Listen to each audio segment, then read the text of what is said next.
Ed eccoci qua, cari telespettatori. Allora, ben ritrovato, con noi collegato Massimo Cestaro, della segreteria dello CGIL del regionale del Veneto, ben non arrivato, ma comunque virtualmente arrivato. Allora, affrontiamo insieme un tema che comunque è importante, a cui tenete in modo particolare perché c'è questa manifestazione 15 dicembre che è significativa. Ma adesso, anzi, faccio parlare lei perché i temi che toccate riguardano le pensioni, riguardano le tasche di molti pensionati e voi dite i conti qui non tornano. Perché, segretario? No, i conti non tornano perché, diciamo, il meccanismo della rivalutazione che vediamo tra un attimo riconferma ancora una volta il taglio fatto dal governo per l'anno precedente. Diciamo così, per farla breve, Giorgia Meloni, il Presidente del Consiglio, in un'intervista, anzi un intervento pubblico, ha detto che avrebbero fatto l'impossibile. E credo ci siano riusciti, nel senso che peggiorare la Fornero pensavamo tutti fosse impossibile, invece questo governo è riuscito a farlo. Poi vediamo dopo anche meglio gli elementi, però il punto che diciamo maggiormente interessa è sempre la riproposizione per quest'anno, per il 24, del meccanismo introdotto sempre da questo governo l'anno precedente. In che consiste? Facciamo un passetto indietro. Prodi nel 2000 e poi da ultimo il governo Draghi. Vediamo la slide a questo proposito, legge 388 del 2000, poi c'è quella del 2023 e poi la proposta 2024, eccola qua, prego. Diciamo, l'applicazione della percentuale rispetto all'inflazione era il 100% per le pensioni fino a 4 volte il minimo. Il minimo sono 560 euro grosso modo, tra 4 e 5 volte il minimo il 90%, oltre 5 volte il minimo il 75%.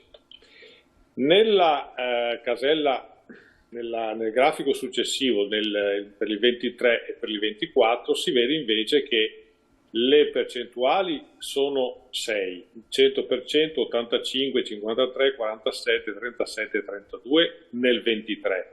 Nel 24 sono uguali, a differenza delle pensioni oltre 10 volte il minimo che passano dal 32% al 22%. Proviamo a spiegarlo meglio. Per esempio, prendiamo una fascia a caso, quella tra il 4 e 5 volte il minimo, o meglio tra 5, 6 e 6 volte il minimo. Sì. Sono pensioni lorde, quindi diciamo voto per pieno sono circa 1.700, 1.800 euro netti, che sono le pensioni che hanno che ne so, gli operai specializzati, che hanno impiegati, che hanno tanti medici, insomma, poi parleremo anche di questa cosa qua. Che cosa si dice a questi pensionati? L'inflazione è stata l'8% o il 10%, certo, o il 7%. Il tuo adeguamento alla pensione, cioè la difesa del tuo potere d'acquisto rispetto ai meccanismi inflattivi, te lo calcoliamo alla metà. Cioè quindi non recuperi il 100% dell'inflazione, quindi non hai la copertura al 100% del tuo potere di acquisto, ma il governo ha deciso che è la metà. Per le soglie di pensioni superiori tra 6 e 8 volte il minimo il 47%, tra 8 e 10 volte il minimo il 37% e via andando. Ora tenete conto che per il 2024 l'inflazione è stimata attorno al 5% e quindi anche qua non viene applicata, sempre per fare l'esempio di prima, un adeguamento della pensione del 5%, ma viene applicata la metà. La cosa è quantomeno insopportabile perché anche le pensioni vanno tutelate rispetto all'aumento dell'inflazione e non è possibile che il governo arbitrariamente decida che la mia pensione è adeguata all'inflazione alla metà oppure anche meno. Avrebbe senso, intanto, se questo ragionamento, se questa impostazione fosse stata in qualche modo spiegata, illustrata alle organizzazioni sindacali, ma questo non è stato fatto. Cioè, noi abbiamo letto dai giornali questa scelta, ripeto, che avevamo già visto nel 23 e che viene riproposta per il 24. Se il governo volesse fare o avesse voluto fare un ragionamento di tipo solidaristico, cioè riduco un po' l'aumento delle fasce pensionistiche più alte perché voglio fare alcune operazioni, dico per esempio la pensione di garanzia per i giovani, oppure finanziare la legge sulla non autosufficienza, cioè diciamo un intervento nel quale si toglie qualcosina o meno, si riduce l'aumento delle pensioni più alte per destinare delle quote ai soggetti più deboli, più fragili e più bisognosi di intervento pubblico. Questi sono ragionamenti che come sindacato abbiamo sempre fatto, no? Cioè nel senso sta nel nostro DNA di impostare politiche solidaristiche. Però tutto questo non c'è.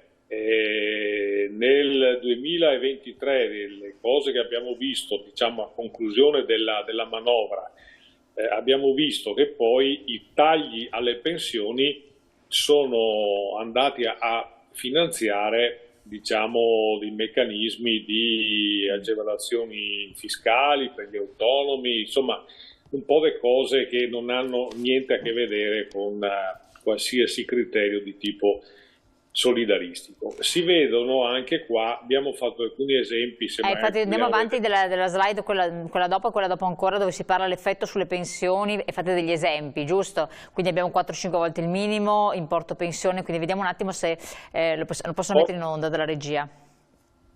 Sì, abbiamo preso un importo, diciamo, tra 4 e 5 volte. Ecco, una cifra che sta più o meno in mezzo, cioè 1.786 euro. Si tenga sempre conto che stiamo parlando di pensioni lorde. Sì. Con la legge del 2000 quella pensione sarebbe diventata 1.897 euro, quindi avrebbe avuto un po' una crescita. Con la legge di bilancio del 2023 invece c'è stata una perdita annua di 208 euro, nel 2024 la perdita stimata è 377 euro, la perdita nel biennio è di 587 euro. Però comunque la pensione è aumentata, cioè è passata in ogni caso a 1.970 euro. Quindi c'è stato un aumento non congruo con l'eventuale inflazione, però c'è stato. Certo, diciamo, vorrei anche vedere, insomma, ecco, cioè nel senso è chiaro che un incremento della pensione c'è, anche perché con l'inflazione stimata nell'8% del 23, che poi, come si dice, il carrello della spesa si attestava attorno al 12%, e con un'inflazione comunque ancora alta prevista per il 2024, è chiaro che un po' di incremento delle pensioni c'è stato, ma non c'è stato l'incremento a scaglioni per tutelare integralmente le pensioni rispetto alla perdita del potere di acquisto. Ecco, io le chiedo una cosa, 7-8 volte il minimo, qui stiamo parlando di cifre, tipo proprio l'ultima fila che vediamo l'indicato, 7-8 volte il minimo, 2.735 per esempio, l'importo pensione 2022, sono sempre all'ordo? Certo. Che vuol dire nette sarebbero quanto? Qua faccio l'esempio di quella più alta che avete segnato. Diciamo sono attorno ai 2.400 euro. Insomma. Quindi chi ha una pensione netta di 2.400 euro a spanne circa ha una perdita molto alta per quello che avete fatto il vostro calcolo, giusto? Certo, certo, ma infatti perché diciamo più cresce il trattamento pensionistico e meno è tutelato rispetto all'inflazione. Quindi più si cresce, se vediamo la slide precedente, dove si dice proposta 2024, oltre 10 volte il minimo, l'incremento è del 22%. Quella ancora prima, si chiede ancora, eccola qua, perfetto. La percentuale dell'inflazione applicata è il 22%, cioè non è il 100% ma il 22%, cioè un quinto. Quindi più cresce la pensione e minore è l'incremento rispetto a quello previsto. Ora, se si può vedere anche la slide successiva. Quello dell'effetto sulle casse dello Stato. Ah, quella che abbiamo appena visto? Sì. Sì. Si calcola che la perdita nel biennio, abbiamo visto, prendiamo sempre la fascia 5-6 volte il minimo, la seconda riga, nel biennio si perdono 2.171 euro. Che è l'ultima colonna all'estrema destra, sì. Allora, è bene sapere che questi soldi non verranno mai più recuperati. Cioè, perdita, differentemente da chi fa la contrattazione collettiva, che è appunto in servizio, che sta lavorando, i contratti collettivi possono recuperare le cifre perse nei contratti o negli accordi precedenti. Per quanto riguarda le pensioni, quando si perde un euro, quell'euro è perso per sempre. Non si guadagna, non si recupera più.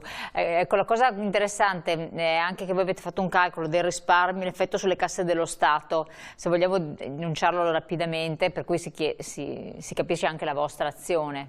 Prego. Cioè, penso che, diciamo, guardiamo quello che dice il risparmio netto al netto degli effetti fiscali, nel senso è quello che non... Che è quella successiva, chiedo alla regia, sì, prego.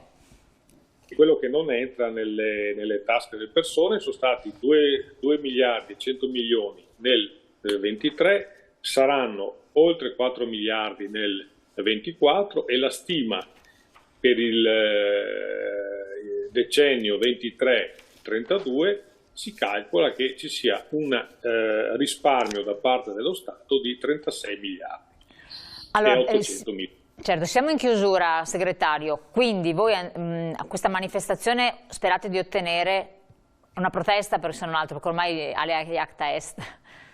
Diciamo che facciamo la protesta sperando in qualche modo in un minimo di ripensamento da parte del governo, che però facciamo un po' di fatica a vederlo. È necessario che i pensionati battano un colpo, perché insomma non è possibile che questo governo, ma anche i governi successivi che verranno, decidano arbitrariamente di applicare le percentuali di rivalutazione senza parlare con nessuno, facendo dei risparmi che non sappiamo che destinazione ha. Nel senso che se questo o altri governi volessero fare dei risparmi sui trattamenti pensionistici per destinarli ai soggetti più fragili, più deboli, noi siamo disposti a fare questo. Così non avete chiarezza di quello che succede, è chiarissimo. Segretario, guardi, il tempo è volato, io la ringrazio, dovremo parlarne ancora perché poi magari le cose si evolveranno, vedere un po', tirando il punto, facendo le somme un po' a gennaio quello che succederà. La ringraziamo moltissimo di essere stato qui con noi. A servire, grazie a voi, arrivederci.